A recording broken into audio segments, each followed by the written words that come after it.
All right. Well, I'm going to move on to the consequences section here. So what we're really trying to get at here is, why do you believe the main reason? What's the main purpose for her behavior? What's the outcome for her behavior? And so you can just read through these quickly, but getting adult attention, getting peer attention, getting preferred activity, avoiding hard tasks or failure, avoiding undesired tasks, or avoiding physical effort. So if you want to look through those, and any of those that sort of jump off the page at you as being this student and why she's engaging in behavior and reading. I would say getting adult attention, get peer attention, and then avoid hard tasks and failure. Okay. Anything else that's not listed here that you think is No. okay?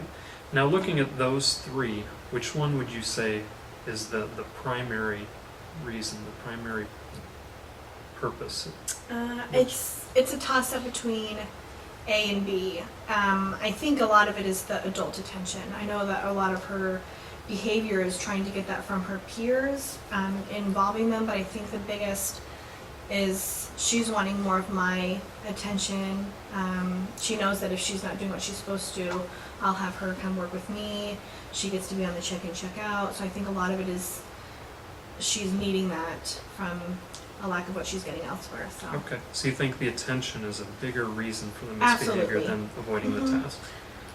Because I think that she could do the tasks, and I mean she is learning and she is progressing, and I think it's more she's refusing not to do it so that she can get the attention elsewhere. Okay. And I know that that's even in ERC when she's one-on-one with someone and nobody knows that she's, below grade level or she's working on something different. She's still having that same thing of avoiding the task so that, she can walk around or take a break to the office to go visit someone in the office. So. Okay, so even when they're modifying the tasks, she's and she's got one-to-one instruction, she's still And a lot of times too, she makes the choice to get in trouble thinking that she'll get to go visit with the ladies in the office, thinking that it's time that they'll visit with her and talk back and forth to her.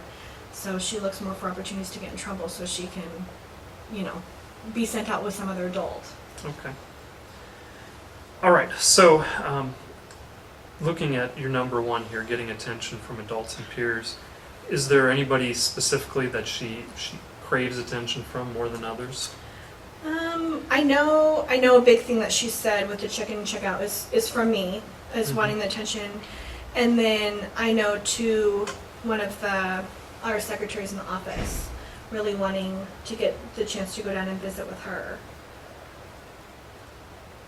All right. Any peers, or is it equal opportunity? It's equal opportunity, yeah. She rotates friends and, who she's, it doesn't matter, I think, so.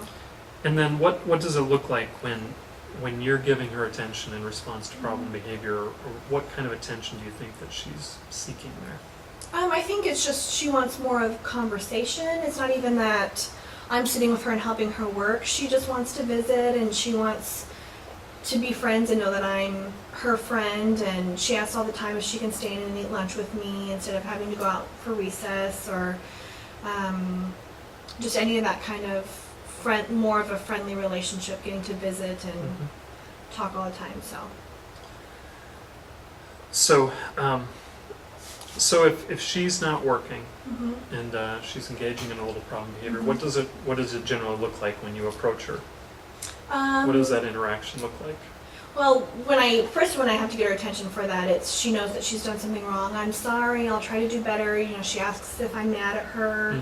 She kind of has her head down, that sulking, and then I ask her to make a better decision. So she asks, "Can I, come sit by you?" Or so I'll have her work with me, but it's more, why were you doing that behavior? What do you need to do? Do you need a break? Any of those kind of things. So So she'll come and sit by you, and you'll kind of talk through. Yeah, I'll pull her away from other students, and we'll sit and go in a corner. We'll go in the hallway and talk about it, and I'll ask her, the reasons why she thinks that she's having a hard time, or discuss her behavior, what was fair to other students and what's not.